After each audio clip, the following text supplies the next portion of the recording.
Well, then I guess there's only one thing left to do. What's that? Win the whole fucking thing.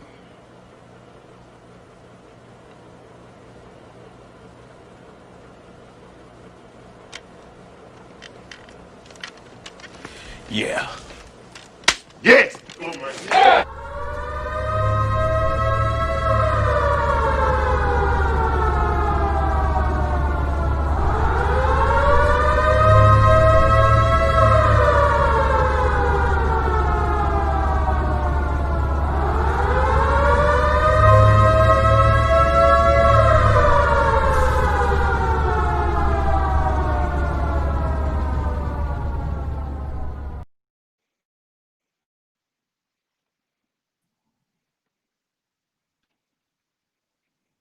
All right, what is up, everyone? We've got a special show for you tonight. Welcome into the Air Raid Hour, presented by Buffalo Fanatics. And as you'll notice, Judge Steve Mathis is not here tonight, joined by a very special contributor to the Buffalo Fanatics and one of the stars of our star-studded lineup, and that is Mr. Z-Bot, Zach Bell himself. Bot, how are you tonight, my friend?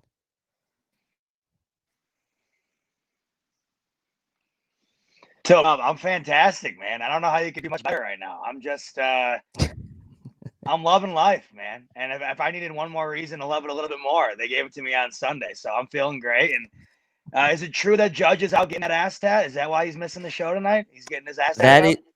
He is not getting it tonight, but what he is doing is he's starting his gym routine. He's starting his squats. He's getting those squats in so that when he finally does get that tattoo, he's going to be able to display it proudly, and he will be in very nice shape to do so. So that is why Judge is not here tonight, but we are going to have a good show tonight. I'm going to give a few quick shout outs to some of the people in the house tonight. We've got James FX90 in, Rick Rarick. They were both in before we even went live. Randy Hardman's in the house. We've got Ryan Teal, of course, is in the house. Tim Stuck, Adam Riot. We've got CR, Christopher McLeese, Jacob Zarin, Young King is back in the house, Albert Lewis, Mark Musner. So people are filing in.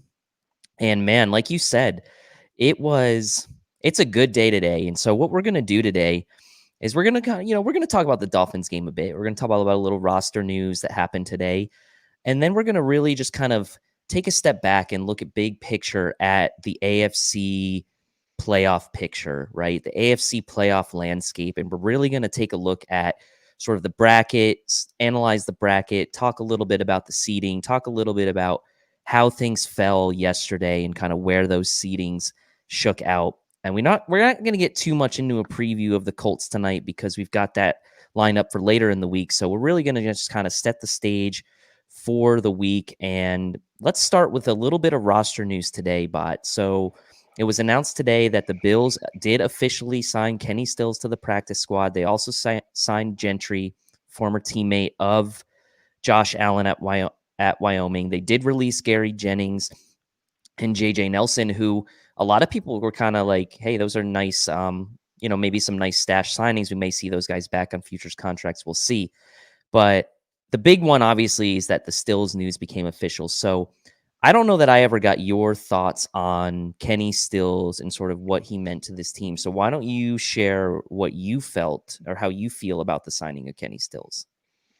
Well, the immediate reaction I had is Beasley's injury has to be worse than we're being led on to believe. But at the same time, this is a different Buffalo Bills organization at this point. So maybe in the past it would lead you to believe that there's some, I wouldn't say shadiness going on, but some reason to believe perhaps we're not being told the extent of Beasley's injury. But then there's part of me now who is watching this new generation of the Buffalo Bills unfold, and I was starting to think, well, maybe they're just stacking up on anybody that they think can add a bit of fire to this team heading into the playoffs. So I lean more towards that. I mean, Beasley's injury, I think we still don't know exactly what the deal is and when we can expect to have him back.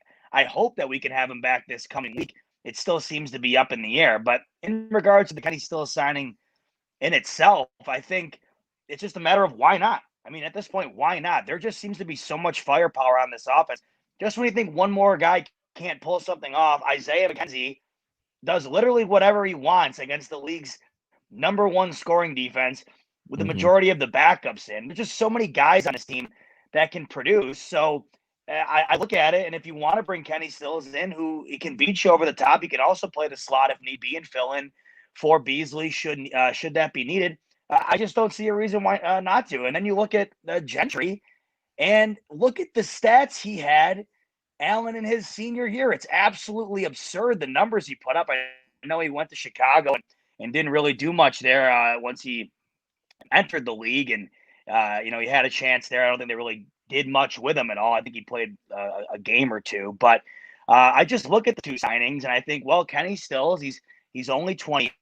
And, at the wide receiver position, it's not necessarily young, but it's not, necessarily old either. He's bounced around a bit, but he's had a pretty decent career. And you look at the Bills going into the playoffs, why not bring in a guy who's had experience? Why not bring in a guy who's had a pretty good career up until this point? And, you look at a guy like Stills, there's so much attention that goes into covering Stephon Diggs. At this point, anybody who the Bills seem fit, I feel like, can have success at the wide receiver position. That's just the impact that Diggs has had. So I think it's a great signing. At this point, what I see out of this regime with Bean and McDermott, I can't argue any signing. If they find that the guy's worthy of being on the team, it works for me. Yeah, and I like the Kenny Stills signing for all those reasons you mentioned. I also like it as insurance maybe for John Brown into next year when it comes to a potentially reduced cap situation. And I'm not saying the Bills should cut John Brown. By no means am I saying that. I'm just saying that if the cap is reduced next year, they are going to have to make some tough decisions when it comes to which guys to keep and which guys to let go. We obviously know Milano's pending a contract situation. We know that a lot of people want Darrell Williams back in the mix next year, and he's likely played himself into a new contract from the Bills or otherwise. So, if Kenny Stills comes in at age 28, we know he's a deep threat. He's a pretty decent route runner as well. Like he's known for being a deep threat, but he can run out of the slot. He can run outside. He can do both. That maybe the Bills say, like, look, this can help us this year, but it also potentially could help us in the future. So I think that it's a smart move on the Bills' part. And yeah, Gentry, to me is as good of a depth signing as you can make, especially the guy that's familiar with Allen. So look, I like it, and I like that they put Stills on the practice squad because for the playoffs, it means that they can just bring him up for the games and not have to worry about necessarily using an active roster spot on him now. So we'll see how this whole thing pans out. Now, there could be something to be said, and we're going to talk about this as well, because like one of the hot topics yesterday that came up was obviously the Bills getting that 1 p.m. game on Saturday, but Beasley's injury, McDermott's press conference today, he was typical McDermott. He was like, they asked him, is he still week to week? And he said, yes. Now, people were trying to read into sort of the tone of his voice and all these things. And, for the people who are saying that the Saturday game's better because for the future, it gives us more rest. If we were to win, it would give us that extra day going into the divisional round. Is there something to be said about maybe Beasley doesn't play this week because you want him 100% for that divisional round? Now, I'm not saying that's the case, but you do have to win this game at the end of the day. So like, that's obviously priority A, but anyway. So Philip here with the super chat. Thank you, Philip. Bills had a big, strong energy on Sunday. Let's go. So let's start talking about that Dolphins game a little bit and essentially what the result of that Dolphins game was. Now, obviously, by the Bills winning and some other things happening, the Dolphins were knocked out of the playoffs. The Bills played their starters, the first half, essentially. Barkley came in the second half. The Bills ended up winning this game 56-26. Statistically, you look at the final box score, the stats were fairly even. The Bills had the two more takeaways than the Dolphins. But,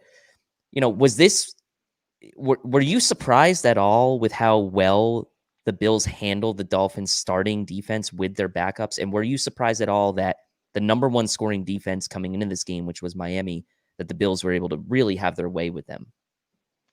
Well, before I get into it, I'm getting roasted in the chat. I left my laptop at my girlfriend's house down in New York, so I'm on the phone. So everybody who's saying I'm using dial-up and whatever, it absolutely it's hilarious. But that's why I'm like vertical here. So the one thing I will say, I figured I'd clarify. Well, your audio's coming through okay. There's no lag on the audio, so it's really just your video that's a little choppy. But your audio's coming through okay, so I think we're good. Awesome. All right. It looks good on my end, but I don't know. I saw that I didn't get my stimulus check in time to pay for my Wi-Fi, so I figured I'd address it a little bit here. Let's get into that. Surprising, absolutely. I mean, that's the number one scoring defense in the league, and you don't score any points in the first quarter, and you wind up with 56 when your backups take over at half. If you weren't surprised by that, something's wrong with you. I don't know how the hell anybody could have gone. I mean, I thought the Bills were going to win. I kept hearing, get in on the Dolphins money line or the spread while you can. The Bills are resting their starters. And my first thought process was, is Tua capable of beating the Bills backups? And who is he capable of beating to begin with? They barely skated out against New England last week, who the Bills absolutely destroyed. I never looked at that game and thought that Miami was going to win, whether the Bills decided to rest their guys from the get-go or not. They did exactly what I wanted them to do in this game. They basically gave the starters a full half, which I love. There was a lot of people advocating to not start them at all. They didn't do that last year. They lost to the Jets. They rolled in to Houston and lost. I wouldn't take anything out of last year's playbook when it comes to going into the playoffs. So what does McDermott do this year? Not only does he start the starters and they run up a bunch of points with Allen and the boys in the first half, but he continues to try and score and go at their throat with the backups in the second half. I just thought the whole game out in the first quarter to me seemed like the starters were in, but it was so vanilla and so like held back. It just seemed like Allen and everybody were trying to be driving the truck, I guess, but with their foot predominantly on the brake. But then when they finally were able to get into the zone a little bit and just kind of pick the D apart, it started to flow. But I mean, my God, what they did, and everybody, I keep hearing a lot of people say, oh, it's the Dolphins, who cares? That defense is no slouch whatsoever. We're talking statistically the number one scoring D heading into that one. And the Bills just lit them up for 56 in a variety of different ways. If you couldn't be more confident going into the playoffs, what we saw on Sunday just added that much more to my confidence level, at least. I'm sure it added it to theirs. Not only do you knock out a divisional opponent in the playoffs who are desperately trying to get in, you are rewriting narratives at this point. The talk today was, does Tua belong in the league? And that's because your practice squad defense just picked them off 3 times. They're embarrassing people at this point. I just can't. There's no hotter team heading into the playoffs in a variety of different ways. The Bills are on a whole nother level right now. And Sunday was just another example of that in a way that I didn't think was possible with a lot of backups playing. But once again, the Bills, each and every week, when you think that they can't impress you anymore, there they go. So unbelievable. It was truly incredible what they did on Sunday. It was, and Phillips comes in here with the super chat, and it's a good point he makes, right? Bills backup scored 28. The Bills starters didn't play. We still win by 2. Squish the fish, more like demolished it. And the Dolphins fans complaining about the Bills running up the score and this and that, but it's like, dude, we had our backups in. Like we weren't like we threw the ball. Were we going to run the ball 100% of the plate? Like no, like that's not how it goes. And you still had your first team defense in, who was supposed to be the number one scoring defense. So how I thought this was interesting, right? The Bills last year in week 17, right, against the Jets, rested their starters. Allen played like one drive or something, and they ended up losing the game, right?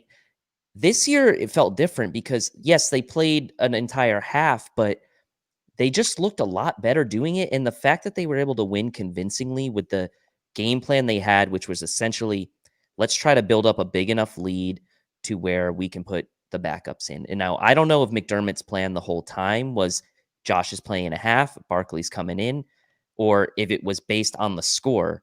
He didn't get asked that question in the press conference today, but I would imagine that it was probably a combination of those two things. And he got asked today in his press conference about how momentum and carrying that into the playoffs in a game this year where you kind of had a similar strategy, not exactly the same that you did a year ago in week 17, but the result was completely different this year with how you handled your business against a good team. And let's not forget that a lot of people were talking up Brian Flores as a coach of the year candidate, and rightfully so. But the fact of the matter is your starters just got beat by backups, and you got swept by Sean McDermott and the Buffalo Bills this year in a game that you had to win, and they knocked you out of the playoffs. So in my mind, Brian Flores should not be considered for coach of the year any longer. Now, I still think he did a great job. He'd probably still be in my top 3.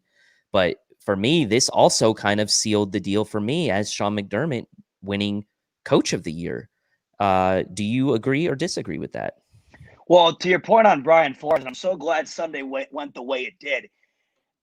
You cannot underestimate how well he's done with Miami this year in regard to bringing them from where they were to where they are now. They traded away their 2 best players last year, effectively tried to rewrite the entire organization within a year's time. They were 1 game away from making the playoffs. So Brian Flores, I couldn't be, more, I guess, shocked at the immediate turnaround that Miami was able to pull off under him. But the reason I'm excited that Sunday went the way it did is because he did not deserve to be in the coach of the year conversation towards the end of the year. The way he handled the Fitzpatrick Tua situation, in my opinion, was flawed. That did not represent something to me that I felt was coach of the year worthy. And I'm looking at the chat up here on the screen now. It's kind of getting into that a little bit. That to me, say that Miami lost to the Raiders. Is anybody talking about, oh, wow, like good for Brian Flores, pulled it off at the right time, and Miami's moving on. They have a chance next week. They should have lost that game. 99 out of 100 times, Miami loses that game.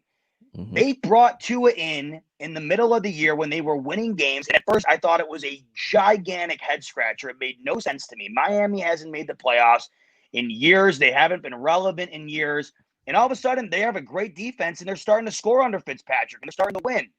Then out of nowhere, Tua comes in, but he wins 3 games. And, of course, that was when the narrative was, no, is Tua going to be the next king of the AFC East? Is he better than Josh Allen? Which, looking back in hindsight, how hilarious was that couple of weeks? I mean, my God.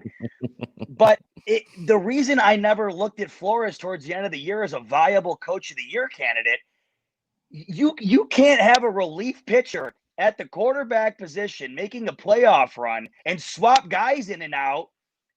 Like that's not how the league works. And it's either one of 2 ways. Either you're trying to develop your young quarterback and you're going towards the future, or you're trying to win in the playoffs. There's no in between. And if you put Tua, and I understand that Ryan Fitzpatrick couldn't play on Sunday anyways because of the COVID, he wasn't going to be the starter anyway. So that's pretty much irrelevant. He was going to start Tua regardless. That to me immediately put the nail in the coffin as to his coach of the year candidacy. That made absolutely no sense. Tua does not look like he belongs as a starter in this league right now. And I understand it's his first year and it takes time, but look at Herbert and look at Burrow. And if you think Tua is even in the same class as those guys right now, you're nuts. So I agree with you. Flores out of the question. McDermott 100% should be number 1, if not number 2. I think Kevin Stefanski has a really good argument. I also think LaFleur in Green Bay is probably the most underrated coach in the NFL.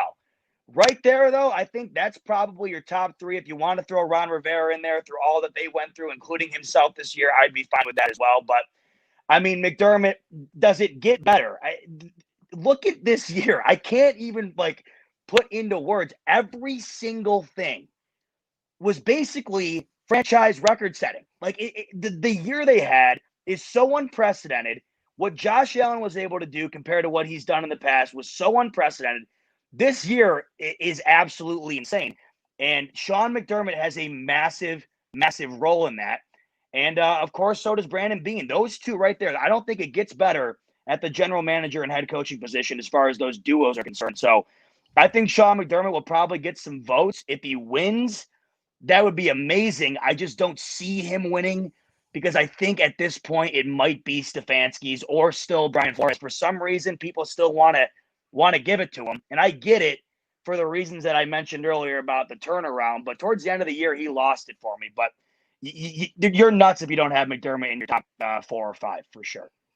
Yeah. No, I think Stefanski has a case now. I thought after he lost to the Jets, had the Browns missed out on the playoffs, then his chances probably would have gone by the wayside. He was kind of gifted with the fact that the Steelers weren't playing their starters in week 17, and he was able to get that win and get the Browns in the playoffs and end their own drought. So, the Browns in that regard, and even the Dolphins to an extent, remind me a little bit of the Bills last year, where, truth to heart says you can't say his coaching decisions with the quarterback were flawed when he got the same record as us last year, meaning the Dolphins. Any other year they'd be in the playoffs. I agree, but I think there's a difference between. I think part of what should go into Coach of the Year is sort of the decision that you see from the coach. It's not purely based on the record. It has to be, how he handles personnel, how he handles in-game management, what the track record of the team is prior to that season. Those things all matter. I agree with you. LaFleur is an underrated coach. The guy's lost 6 games in his first 2 years as a coach, and he's, been certainly under the radar. I mean, it goes to show you that even when you have a Hall of Famer like Aaron Rodgers, the coaching still matters, because McCarthy wasn't able to get that same type of win-loss record out of that team the last couple years. And as far as Flores, look, he may still get some votes, but I do think that probably the fact that they didn't make the playoffs, I know they were 10-6, and I know they had a great turnaround, but if Sean McDermott, you can make the case that Sean McDermott was very similar to Flores last year. They were 10-6. Sure. They made the playoffs. They had a great defense.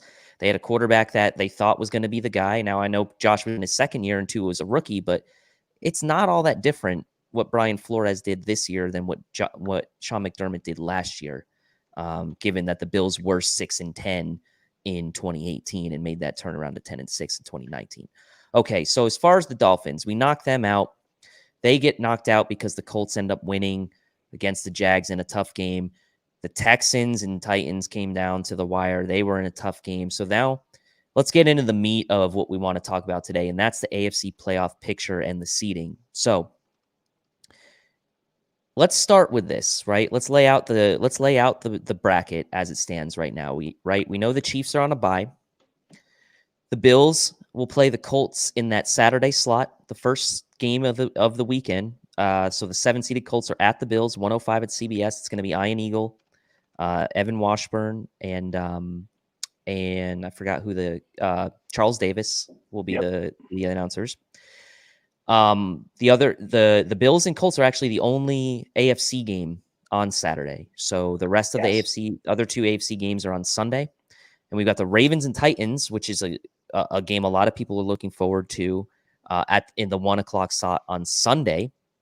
And they'll be on the ESPN ABC game.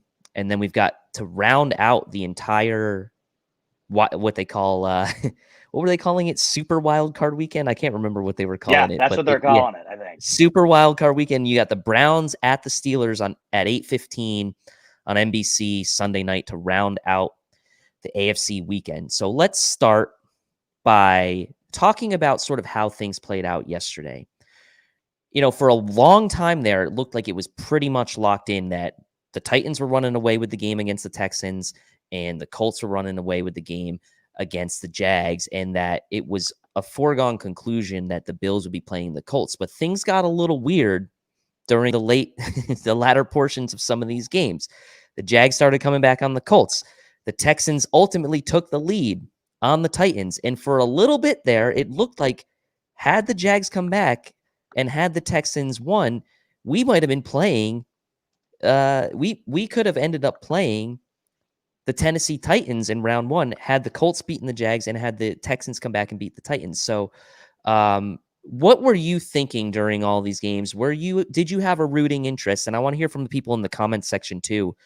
What were you thinking? What were you feeling as you were kind of watching these games unfold? Who did you want to see win? Who did it not matter to you?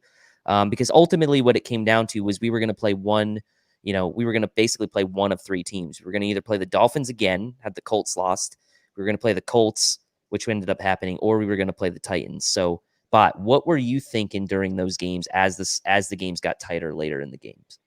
Well, what a wild day. All the way down to the end where you watch Doug Peterson legitimately throw a game, which I've never seen anything like it. The whole day was insane and just a lot of fun. And it's even more fun when the Bills racked up 56 and won the division 2 weeks prior. Like the whole day was just beyond enjoyable. So my rooting interest, I found myself rooting for Cleveland because I know what that feels like. We all know what that feels like. And I'll never forget when the Bills snapped the drought. But I think that also has a lot to do with the way that they snapped the drought. Of course, the way that all unfolded. If I'm a Cleveland Browns fan, this is the first thought I had. You're immediately stoked you won that game and made the playoffs. But about 30 seconds later, it hits you that you beat the Steelers backups by 2. They should have gotten a 2-point conversion or at least had the opportunity to tie it. They should have gotten an onside kick that you recovered by your legitimate ass. Don't know how that wound up going the Browns' way, but that whole thing was just hilarious. But I did find myself rooting for the Browns because I think we all know what that feels like. So in regards to what mattered for the Bills, I was rooting heavy for Tennessee. I'm watching Derrick Henry run up and down the field. The guy came into that game needing 220-some yards to break 2,000. He does it in the third quarter. I mean, the guy's unbelievable. And I'll be honest, I'd much rather face an aging Phillip Rivers and a team that down the stretch here in the Colts seems to just be all over the place compared to a Tennessee Titans team in the first round who has the best running back in the league and a beyond capable quarterback. And when I say beyond, I mean beyond capable quarterback in Ryan Tannehill. Statistically, he is like a top 7 quarterback. You see the ball he throws at the end of the game, they put them in field goal position. The Titans are a good team with a really bad defense. Their offense can put up points with the best of them, and that would probably result in a shootout type game with the Bills. When I look at the Colts, and the reason I found myself rooting for the Titans to play the Colts, I watched the Colts struggle against a 1-win Jacksonville team whose only win came against those Colts. You figured they would want to come out and right the wrongs and beat the hell out of them after they wound up being the only team they beat all year. Instead, they take a 6-point lead into the fourth quarter, and it took 250 yards on the ground by Jonathan Taylor to sneak that one out. And the reason he scored at the end is the reason that game looks like it was more of a lopsided victory than it was. The Jags played the Colts tight all game long. And just a week prior, the Colts blow a 20-some point lead to a struggling Steelers team. This Colts team is kind of reeling heading into the playoffs, and I feel really confident about the Bills playing them. They open up as a touchdown favorite. So on Sunday, I was looking at the way things could go down, and it just seemed the ideal scenario in regard to what seemed like it was either going to be the Titans or the Colts. It seemed like there was a certain point where the Browns game got locked in for the Steelers, so it was down to those two. Miami was obviously in the mix there, but it didn't seem likely. I just found myself pulling to play Indianapolis. That's what wound up panning out. And I think the way it could have gone, it wound up going in the Bills' favor as far as the best scenario that could have happened for Buffalo. I agree. It seems like most people did not want to see the Titans in the first round. A lot of personalities on Twitter were like, just maybe we should pay attention to this Titans-Texans game and this Jags-Colts game because it looks like there's an outside chance the Bills can end up playing the Titans here. Was there any thought process? Did you have any thought process around potentially playing Miami 2 weeks in a row? Obviously, after beating them yesterday, had the Colts lost to the Jags and the Titans still came out on top, Miami would have made the playoffs and the Bills would have been playing Miami again 2 weeks in a row. So would that have been really the preferred matchup or no? Because Miami obviously just saw us and it would have given them, something on tape, or just the fact of the matter is it's tough to beat a team 3 times in one season. Was there any thought process around maybe wanting to see Miami again for the second week in a row? I'd agree with you on the notion that it's tough to beat a team 3 times in 1 year. If they didn't just do what they did to them on Sunday, when that scenario was starting, like when Jacksonville made it close, and that actually seemed like a somewhat of a possibility, I was all in for that. If you think that they were going to come off of that and beat the Bills next week, I mean, I think the Bills might have been. What do you think they would have opened up at in Vegas? I mean, that might have been 2 touchdowns. Like that, I don't even think it would have been 10, 9.5, yeah, 10. Probably. like it would That's have been fine. disgusting. So I the one thing that did concern me though is Ryan Fitzpatrick would have been back. I'm almost Yep. sure, and that would have been something that I don't know if I would have wanted to have been a part of. So it would have been his first playoff game in his career. Poetically enough, it would have been against Buffalo. And you better believe he would have came out and done anything in his ability to try and make that a game. So that was the one thing that seemed like, oh, it would just be so classic, right? If the Bills had this year and then Ryan Fitzpatrick came in off of a 56-point game that they just put up on Miami to then come in and do something. So that was like the one little thing that kept me from like actually full-fledged rooting for it. But at the end of the day, yes, if that would have wound up happening, that would have, of course, been the ideal scenario, I think. Yeah. So you take a look at the bracket, and James, thank you for that super chat. He says the Bills will beat the Colts, and Dorsey will become the OC. We're going to talk about the head coaching carousel. I think we're going to add that as a topic sort of towards the end, because obviously there were a lot of reports out today about people being interested. Obviously, Anthony Lynn got fired, and some. So we're going to reserve probably the last 10 or so minutes of the show to talk about that a little bit. So James, thanks for bringing that super chat in. Taking a look at the bracket, right? Again, now from like a higher level. So you've got the Bills. They're sitting there at the bottom of the bracket. There's not a ton of difference between having the 2 seed and having the 3 seed. James, thanks again for that super chat. I think that's the same one from before. So we'll definitely touch on that. You know what? Why don't we just take a quick pause here and talk about this? Brian Daboll, Sure. right? There's been reports today that he's been requested to get interviewed by the Jets. I think that's the only official thing I've seen. I don't think there was any other official request that he had. I heard that he is the second in line to Urban Meyer in Jacksonville should they not be able to get him. That's what I heard. I mean, yeah, you think about Jacksonville and you think about the Jets. Bill's putting Dorsey in-house. It seems like Ken Dorsey and Chad Hall are kind of the in-house candidates right now. Those are the names being thrown around. Ken Dorsey obviously is getting a lot of love right now from a development perspective as far as getting credit for Josh Lewis-Riddick publicly backed Ken Dorsey today through a tweet he put out there. He specifically mentioned Bean, McDermott, Daboll, and Dorsey. That was the 4th guy he mentioned. So there's probably some truth to Dorsey being an in-house candidate. So I want to ask you, Bot, we're kind of writing off Daboll now as far as like we kind of expect him to be gone, right? I think we would be more surprised than not if he wasn't gone at this point to get a head coaching gig. There are some attractive options out there.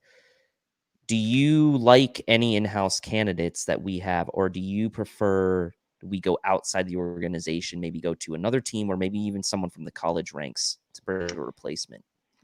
I'm not going to say I'd be shocked if Daboll left, but if I'm Brian Daboll, I do not leave unless I get that Chargers job. To me, the only one out of all of those jobs that really makes sense to take and you can immediately start winning it is the Chargers job. They have the 13th overall pick and by far the most stable organization and stable roster out of all the open positions. I'm guessing if he could get Jacksonville, he'd probably take it due to the fact that they have like $80 million in cap room and they have the number 1 overall pick. But does Brian Daboll want to build what he just built and then dip out 1 year later? You guys got to remember, he went to college in Rochester. I live in Rochester. It's an hour down the road from Buffalo. Who's to say he doesn't want to say, you know what? I've won 5 Super Bowls in New England. I've had incredible success in my career. Now I'm building one of the best offenses in the entire league, an hour away from where I went to college. He was born in Canada, not too far from there either. Who's to say he doesn't say, you know what? I'd be nuts to walk away from this and go take on a more scrutinized position in an area that I'm not guaranteed to win in now, if ever.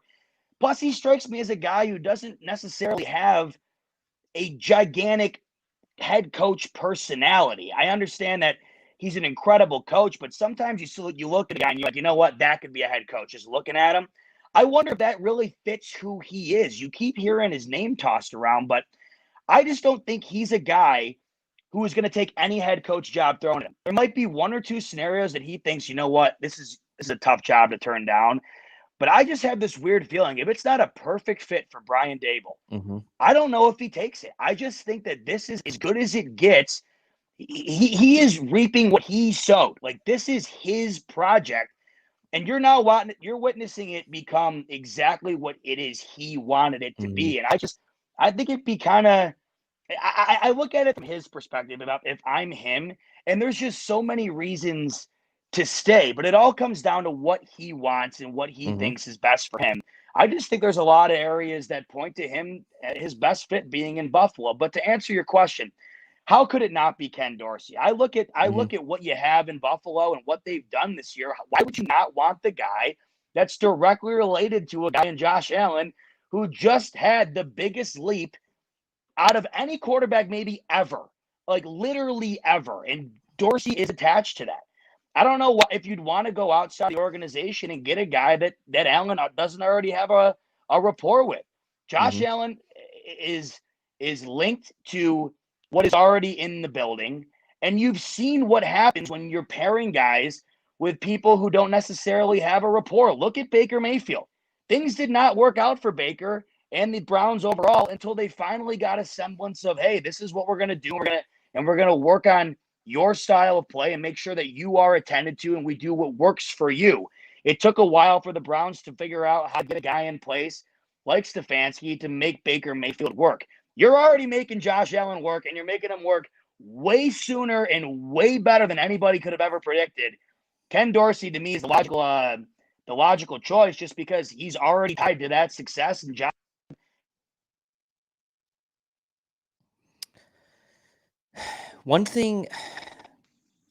There's one thing that seems a little off, though, because you look at the coordinators that McDermott's had, and they've all had prior experience coordinating, right? Like, he had Dennison, obviously that didn't work out. But between Frazier and Daboll, both very, very experienced coordinators. So it'll be interesting to see if McDermott makes a change in the way that he's had kind of approached his staff in the past, where he actually lends like a, goes away from maybe his comfort zone to having an experienced guy calling plays or an experienced coordinator and giving an up and comer like a Ken Dorsey a shot. I don't think it's a bad idea. It's just kind of fascinating to me to see. You're right. If That's a good plays point. out. But I do think it's reasonable, given the development from Josh Allen, that he would have to seriously consider it, right? I think it's going to be, and Steve's made this point before. It's like there will be up and coming coordinators who maybe are also position coaches, or maybe who are coordinators on teams that haven't had the success but are up and coming, and they want a chance to work with Josh Allen. Yeah. And the Bills may have their choice of getting some, coordinator. I don't know. See, as far as the openings for Daboll, right? I think like it's tough if you've never been a head coach, probably, to turn down a head coaching gig. It's easier for McDaniels. It's easier for other guys because McDaniels, he tried in Denver, right? It didn't necessarily work. He had the job in with the and he's kind of sort of waiting in the wings, it seems, for the Patriots, right? Other guys that have been head coaches in the past or coordinators are likely not the sexiest picks as retreads, right, to become coaches again. So if it's your first time, it's going to be tough for Daboll to stay. But you might be right. There might be some connection there. If I'm Daboll, I'm looking at the Chargers, obviously. Yeah. I think the Chargers got to be number one on the list, like you said. They've got Herbert. They've got a pretty talented roster, top to bottom. The only concern you have there is that you're in the same division with the Chiefs. Maybe that doesn't scare you away too much. Maybe you don't care. But the Chargers, even being in the Chiefs division with the new playoff format, having 7 teams, you probably can get in the playoffs fairly consistently if you turn that thing around with Herbert. The Jags would be one I would look at because you do have the number 1 pick. You do have cap space. There is a decently talented roster, and that division, although the Titans and Colts are good, that division seems to be a little bit more fluid year to year as far as who's going to win. Like the Texans were kind of like the toast of the town. The Titans recently. The Colts have obviously kind of come back. The one concern you have with the Jags is that Khan has said he's going to have some control over that roster, and that maybe turns you off if you're a potential head coaching candidate.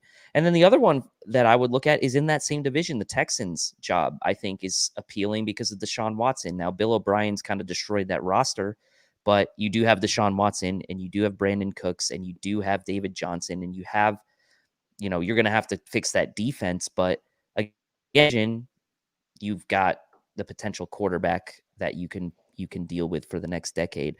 Reed Levine coming in with the super chat here. He says, if I'm the Pagulas, I'm giving Daboll whatever he wants to stick around. What do you guys think it would take to make him stay?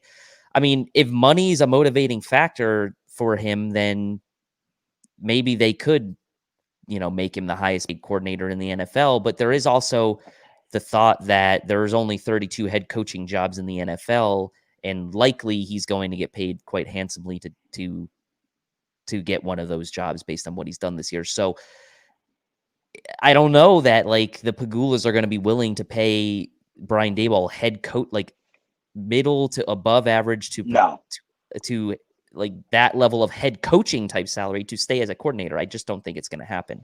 And I don't think that's necessarily the motivation either. I think, like we talked about, it's either you want to be a head coach or you don't. And I think that, like you said, the money will be there no matter what.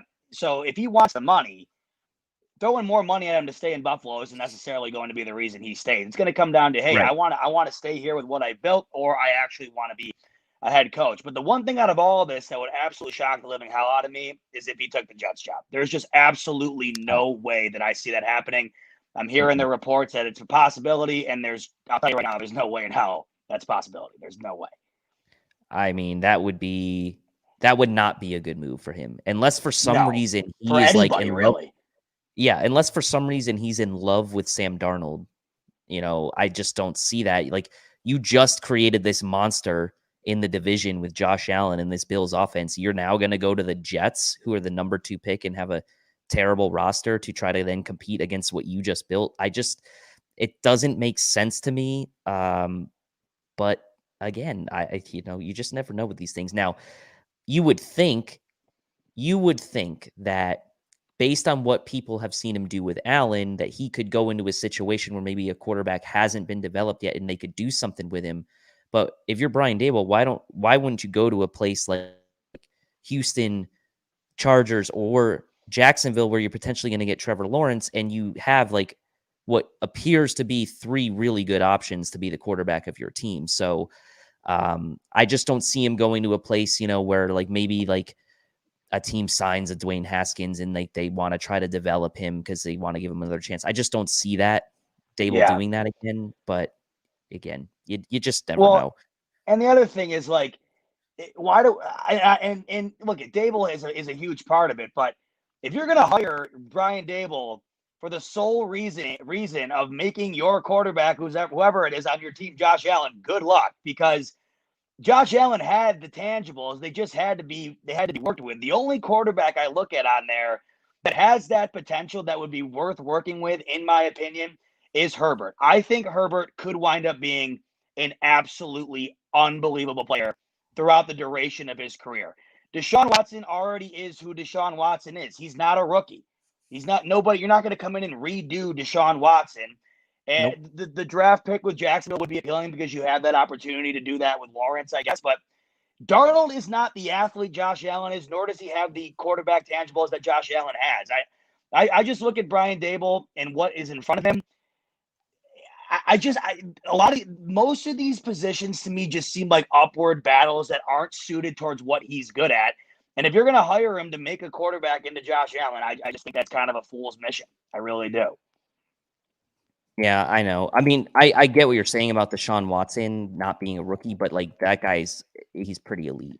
Absolutely, but they're going to have to rework things over there. I look at the Houston job, and I got to tell you, there's not anything outside of Deshaun Watson that appeals to me at all. I mean, it's going to get to the point where they're going to have to let J.J. Watt go just to free up cap space. There's going to be like nobody on that roster even worth buying a ticket to go see other than Deshaun Watson.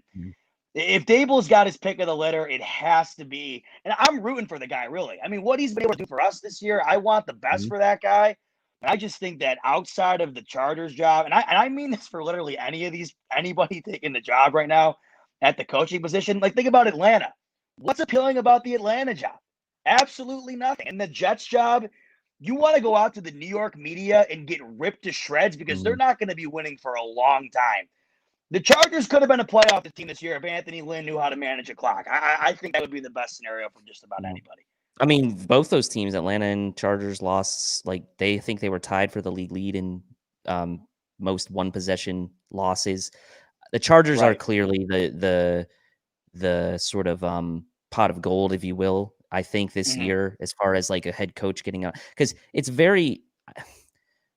I shouldn't say it's very rare, but it is kind of rare for an opening to come about where you have an ascending potential superstar at quarterback who's only going to be going into his second year on a team and on a situation where he's already performed, right? It's not a Darnold situation where maybe there's still some potential there, but he hasn't reached it. Like Herbert is legit. Like, I don't think there's any doubt. Like, he broke every record there was to break. I mean, the guy's unbelievable. He can run, he can throw. He's got Keenan Allen, Mike Williams, Hunter Henry. They've got Eckler. They've got, and they even had injuries this year between Derwin James being out and like Eckler missed a lot of the season. So you're right. If that team was better coached this year, they probably would have been a playoff team. They probably would have been better than Miami, better than the Colts, those types of teams. But yeah, I mean, it's going to be fascinating to see that. So good stuff there on the coaching searches. So let's get back. Let's spend the last like 10, 15 minutes here taking comments about the playoff bracket and talking a little bit more about this playoff bracket. So we've got the Bills at the bottom of the bracket. Obviously, the Chiefs are on a bye. And what's fascinating to me about the way this kind of bracket is shaking out is that I almost, I'm thinking big picture here. If I'm the Bills, I almost would prefer to play Pittsburgh again in the second round than I would to play either the 4 or the 5 in Baltimore and Tennessee. That Baltimore-Tennessee matchup, that's a big game, man. And I think either one of those teams could make a run like Tennessee did last year. If Baltimore stays ahead of their, sticks and they get a big lead, they're very tough to beat once they have a lead. That game's going to be super fun to watch. Honestly, outside of the Bills game, that's probably the game I'm most excited to watch because, one, it could have implications on the Bills' opponent, and two, I just think both those teams are really like similar in like the sense that like they can both run the ball really well. Baltimore's defense is better than Tennessee's, but man, so I want to talk a little bit about what came up on social media yesterday, and I want people to comment on this as well. And let me get John's super chat in here first. He said, okay, we scored 56, but all I want to talk about is Bojo punt inside the one when we trailed 3-0, flipped the whole game. Spot on. Dude, that's so true because Judge has been ripping him all year that he can't coffin corner a punt in a meaningful game. And like, okay, it wasn't like that meaningful, but it was a nice punt. Till I'm not over exaggerating when I say that was the single greatest punt I have ever. You cannot do it better. Like, I don't know. That was the greatest punt I've ever seen in my life. It was so and he's great. going to finish the year overall. If you want to get into stats, he's going to finish the year as the number 1 overall punter in the league, even though they didn't punt very much. Based on average. He qualified by 2 punts. You need 49 to qualify. They punted 51 times. So, Boho, Judge is ripping him, huh? Really? Well, no. I mean, I think he just likes to play the villain when it comes to Bojo. I think he just really like there are a lot of old shows we did where he did not say the kindest things about Corey Borges. He's got a good leg, but he's not consistent, which, he does blast a lot of them through the end zone. He's not the best directional punter. It's fine. But he hasn't had to punt a lot this year, and it hasn't like the times where he has had to punt. It's not really ever been situations where it's like, okay, we really need him to like coffin corner this. That's true. Like, that's true. Badly. Yeah. So a lot of the talk yesterday on social media was about the Bills getting the first time slot, right? The 1 Yeah. p.m. Saturday time slot, and it being the first game and us being on a Saturday. And this whole thought process behind short-term, I guess, extra rest, if you will, and having the one extra day, maybe for a Cole Beasley to get better to play on a Sunday, versus the long-term strategic view of having that extra day should you get past the Colts going into the divisional round, playing Saturday in that 1 p.m. slot. Now, we know last year the Bills got the ESPN game, and obviously it was different because they only had 4 games. This year there's 6. The Bills are on CBS. They're not getting Nance and Romo, unfortunately. That's going to go to the Saints game. But they are on CBS. They're not in the ESPN slot, and they're playing at 105 on Saturday. So I want to ask you, Bot, how do you feel about the Bills playing Saturday in that first game? Because I'll tell you how I feel after you expand. Sure. I might be in the minority here. It is the most ideal situation the Bills could have possibly have found themselves in this upcoming weekend, in my opinion. You have to look at the way the schedule unfolded and realize there was no way that Brady versus the NFC East was not going to be a primetime game. And right off the bat, I just knew that Pittsburgh, who has a gigantic fan base, playing a team who just made the playoffs for the first time in 17 years, who was also a divisional rival, was also going to be the primetime game. So that left the 4 o'clock slots, then the 1 o'clock slots. And it just depends on whether you're playing Sunday or Saturday. Now, selfishly, from a fan's perspective, there couldn't be a better way to start the weekend than having the first game, getting it out of the way, and not having to pace back and forth. Oh my God, when's the freaking game going to start? Like every time we played on primetime, which I loved it, and you guys all know how much I love the primetime games, you really do find yourself like it's 7 o'clock, and you're like, for the love of Pacing. God, Pacing. yeah. So the fact that I can wake up on Saturday like, oh my God, it's here and we're kicking it off is great. But let's talk about what really matters, why it benefits the Bills. I just had to watch the Colts struggle and put a full game together to beat a 1-win team in the Jags late in the fourth quarter.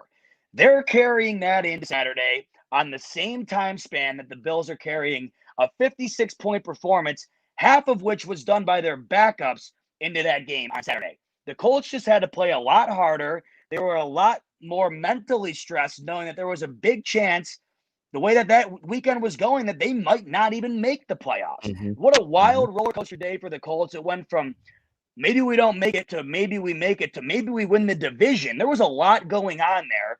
Psychologically, do you really think the Colts want to play the Bills? Their fans certainly don't. I guarantee you, out of all the possible matchups, they don't want to play the hottest team in the league.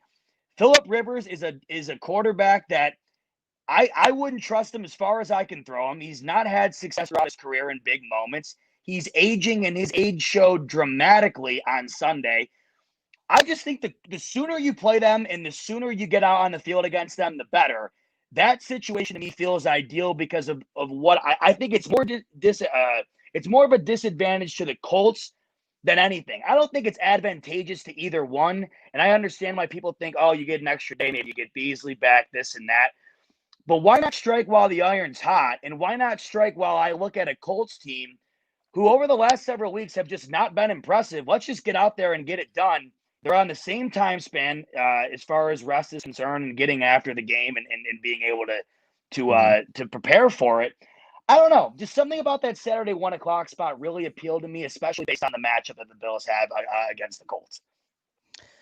Yeah, I kind of like my feelings about it kind of like settled after taking it all in, right? Initially, the visceral reaction was like, "Oh man, fuck that. We should have been in a better time slot." But then I thought about it and I was like, "You know what?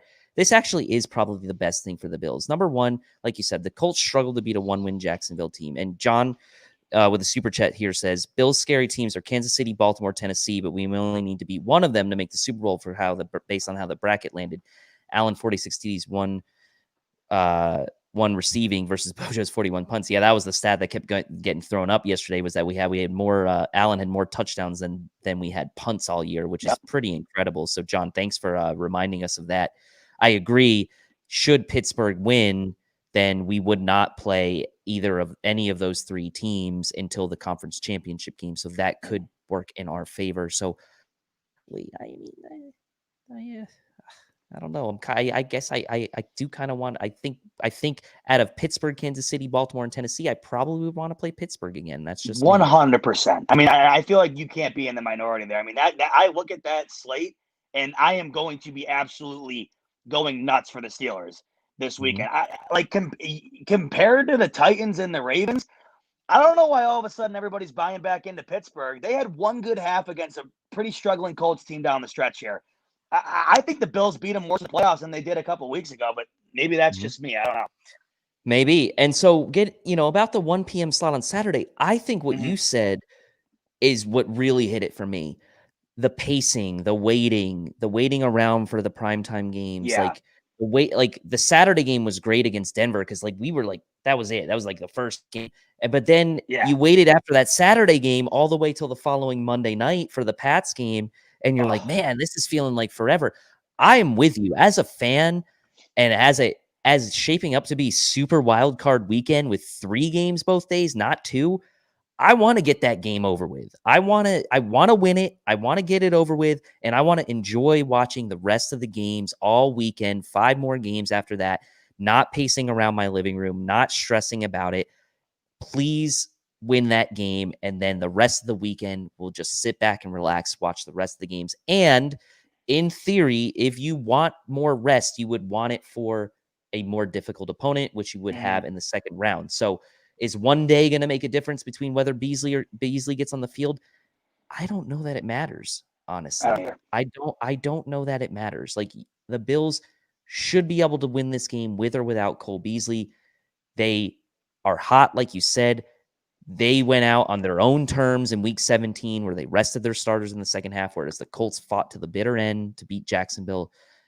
I like trying to kick the Colts while they're down. They needed 200 plus from Jonathan Taylor just to beat the Jags. Now, I'm not saying we should be taking them lightly, but I do think from a matchup perspective, it certainly was one of the more advantageous matchups we could have hoped for. Philip says, just reported on NFL Network, Chargers looking to hire Jason Garrett for head coaching job. I'm going to dive.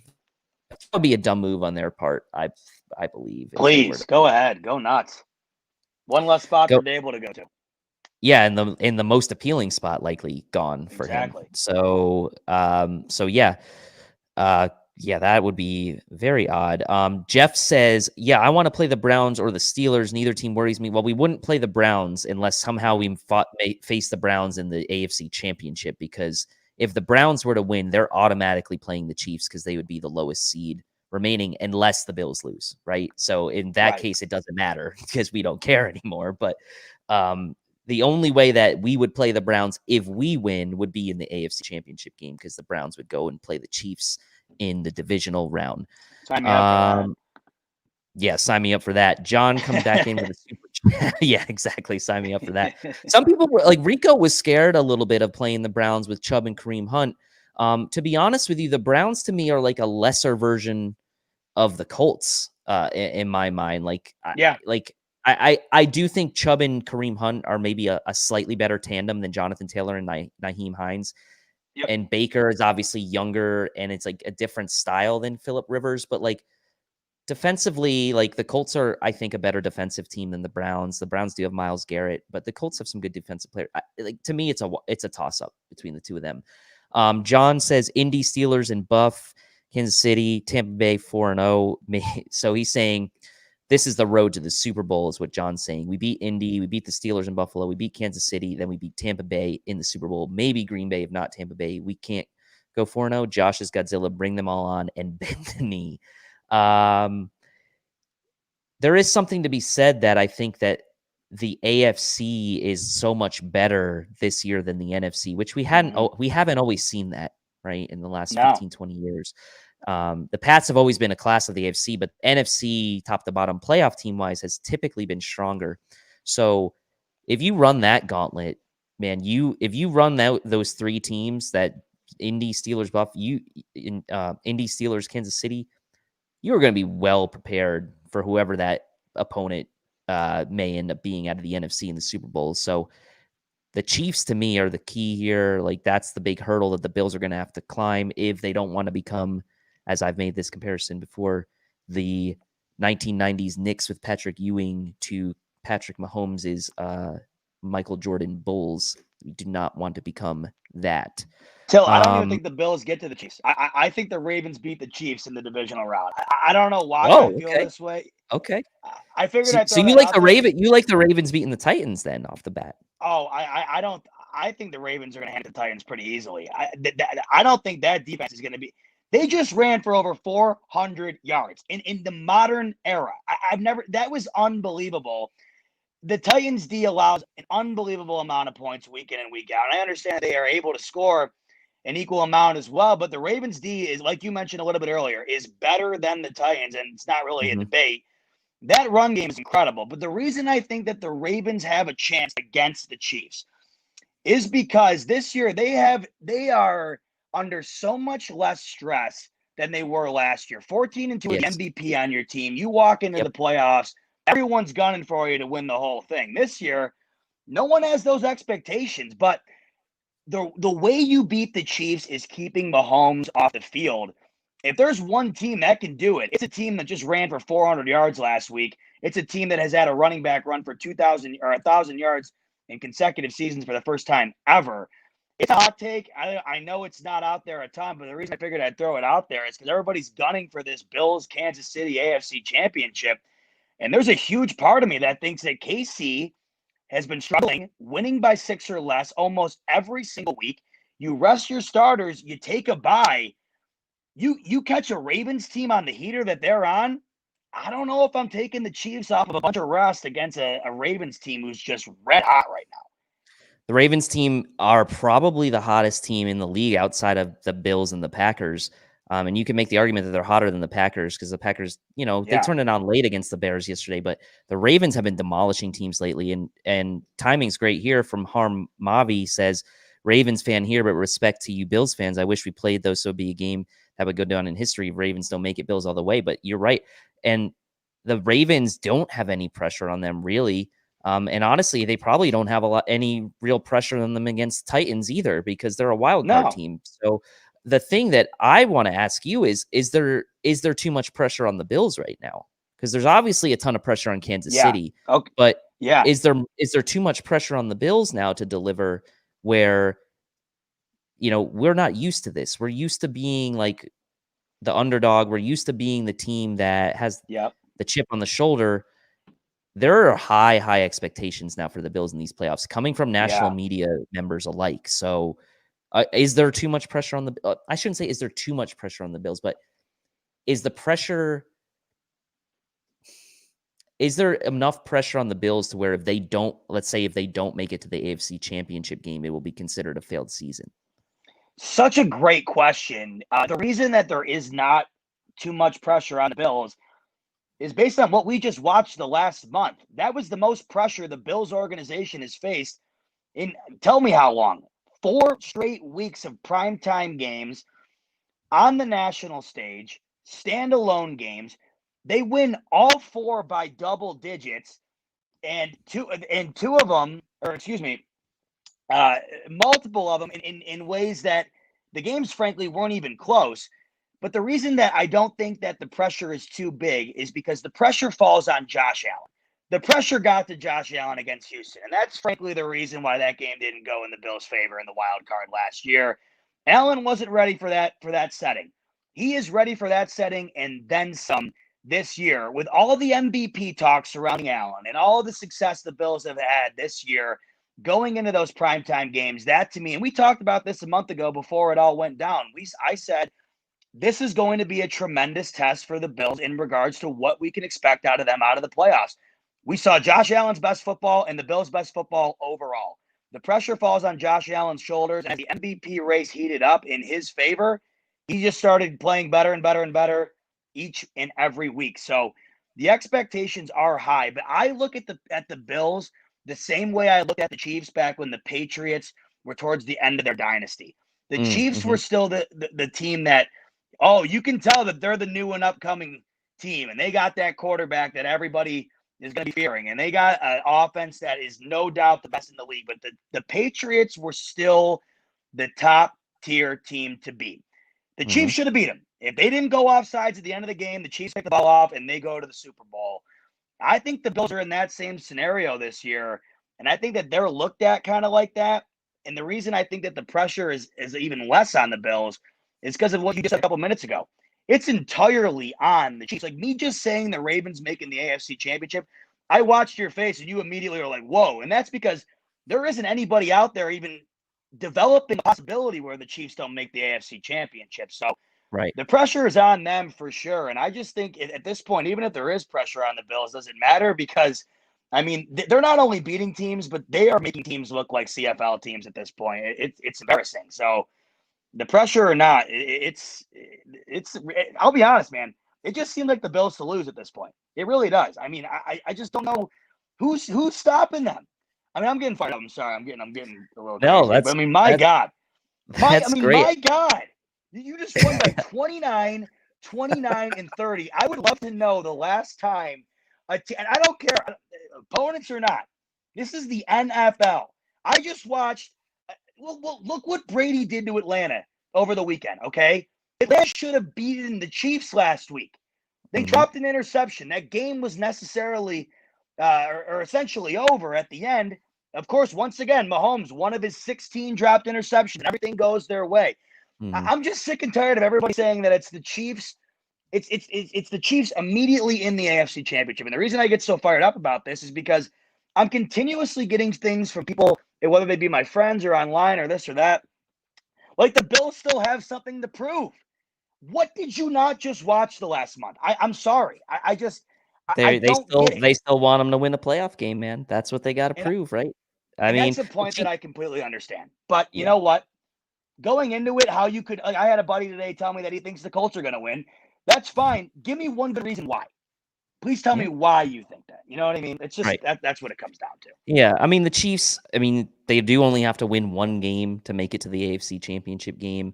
They are the Kings until someone knocks them off. I would say the main difference between the Bills being that kind of up and coming team, like the Chiefs were to the Pats, were that the Chiefs aren't at the end of their dynasty. That's the unfortunate part about it. But the Bills could still beat them in one game. John makes a good point here, and this was something that I saw online earlier. Bills opponent 5-12 winning percentage, only playoff team that has a strength of schedule opponent percentage over 500. So the Bills did run through a hell of a schedule this year. And, you take out the Jets, who they played twice, it looks even better, right? So I didn't do that. But, last year the talk was how the Bills went through an easy schedule and that coming into this year, a similar win-loss record of 10-6 would look a lot, would be better than the same 10-6 from last year, given the schedule. So what do? They go out and go 13-3 and just crush the AFC East this year. Baltimore Buff could be the AFC title. KC Baltimore, bring it on. John doesn't care. He also says, we're going to face Brady and have to slay that dragon in the Super Bowl. We will. And that would be some poetic justice, wouldn't it, though? I agree with John completely. I think Tampa Bay is playing the best football in the NFC right now outside of Green Bay. And I just wonder, we watched that Buccaneers team beat the living hell out of that Packers team this year. Yep. I don't know. They're catching fire at the right time. I mean, my God, if you're watching him, you're like, is he really 43 years old? I mean, and that defense is Antonio good Brown.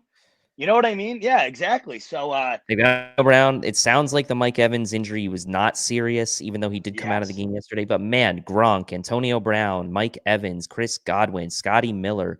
They've got Ronald Jones and Leonard Fournette. Their defense is good. Like that's a freaking really good team, man. That Tampa Bay team is really good. And as you're seeing, they're really hitting their stride. I mean, I think it took time for them because there were so many new parts over there, but now they're all kind of looking at it on the same cylinder. Yeah. So we're running out of time here. So I want to give you a chance spot to talk to the viewers about what you do, your podcast, and any final thoughts you have on the big picture AFC playoff bracket. Well, for starters, apologies to you, Till, and the fans. Just technical, like I said, don't have my computer. I'm sorry that it came across like that. I hope the audio was fine. That was audio's good. Your audio's good. Cool. Awesome. Yeah, I just wanted to apologize the video. I know that's annoying. So Bot Talks Buffalo. every Tuesday. I'm actually recording that right after this, so you can find that on the Fanatics stream of podcasts on Spotify, Apple Music, or wherever you get them. And then I have my own feed as well. Just search Bot Talks Buffalo. You'll find it. That's every Tuesday. So make sure to tune in. This one I'm going to really talk about comes out tomorrow. I'm really talking about how we should appreciate the regular season here before we jump into the playoffs. We really need to reflect on what just happened here. This was a season unlike any other. And unfortunately, when the playoffs are over, we're not going to look at it like that, I don't think, unless we win the Super Bowl, of course, right? This is the one week where we really have the opportunity to stop before the playoffs start and say, my God, I'm not sure that wasn't the best regular season in the history of the franchise. So It very well could be. It very yeah, well so could be. I think I'm going to be touching on that and all the milestones that the Bills hit. That's every Tuesday. Love if you tuned in. We have a lot of fun, and I mean, obviously, it's been even more fun this year, just having so much amazing stuff to talk about. But final thoughts on the whole thing here. Like you said, the Colts were my ideal matchup, but to take them lightly would be beyond foolish. I don't trust Phillip Rivers, but he's a veteran nonetheless. That run game is terrific. And it depends on what defense they want to show up on Sunday or on Saturday. They've shown shades where they can be terrific. They've shown shades where they can be vulnerable. So that's what it's going to come down to. But at the end of the day, the Buffalo Bills control their own destiny, and that's what you guys have to remember here. I am of the full belief that going into these playoffs, the Buffalo Bills can only be beat by themselves. I truly believe that.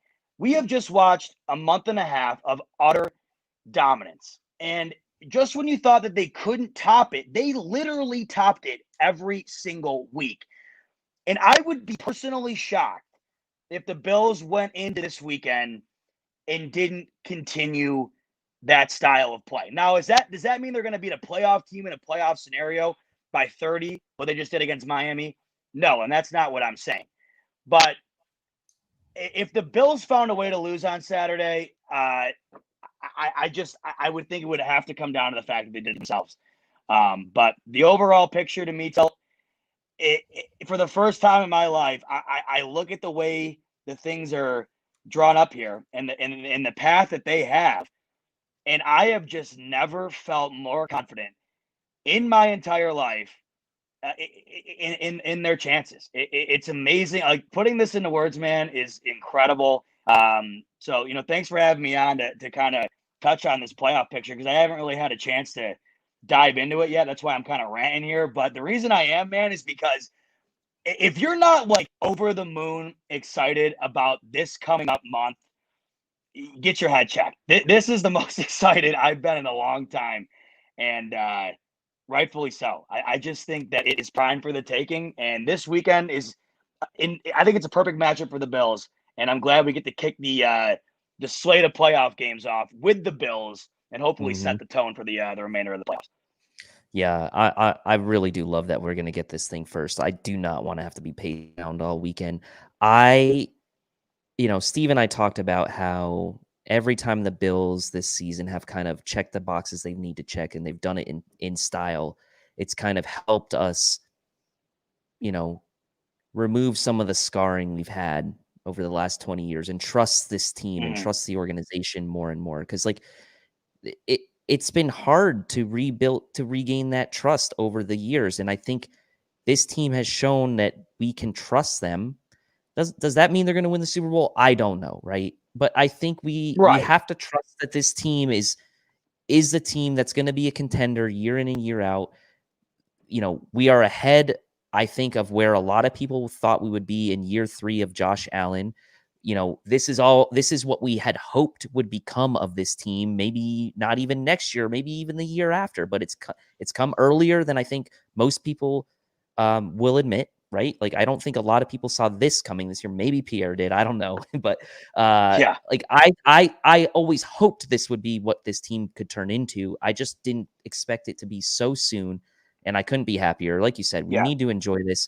We got to go out and take care of business against Indy, check that other box that we need to check, which is to win that playoff game that we haven't won, since whenever it was, 95 or whatever the last time we won a playoff game. And like, just keep checking those boxes off and then gaining that trust and not only, for the organization, but for the fans. The nice thing is that I don't think this team gives a damn.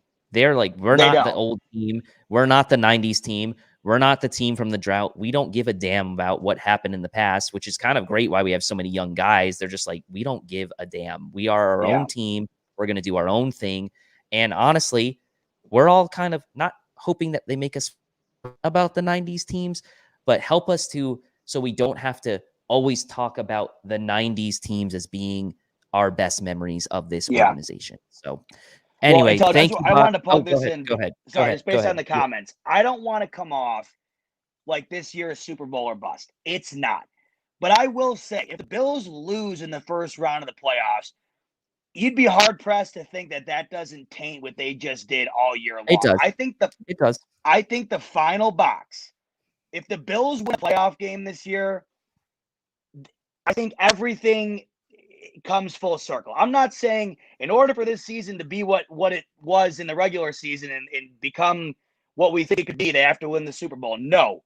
But I'm confident in saying that they have to win a playoff game in order to put the exclamation point on that. So I agree. Don't think I'm saying Super Bowl or bust, because I mean you have to have a lot of luck go your way as well as be a great team. Who knows how the chips fall? But like I said, playoff win is the last box, I think, to check in order to make this season truly one of the greatest of all time. Playoff win is exactly what we said before the season has to happen for this team this year to take the next step. Anything that happens after that is a bonus. The expectations are slightly higher now, so you'd like to say, well, maybe they could win 2 playoff games, but let's get that first one first, right? Let's get that first one first and then see where it goes and see where it takes us, and let's just make sure we get it done. So, Bot, thanks, man, for joining me tonight. Your audio was great. Don't even worry about that. John says, great show. As ever, we had great viewership tonight, a lot of great comments, so we really appreciate everyone joining in. Steve will be back on Thursday for the Air Raid Hour, where we'll do a full preview of Bills Colts.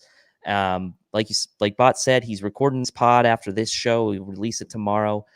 So be on the lookout for that. And as we always end every show with, go Bills. Go Bills again.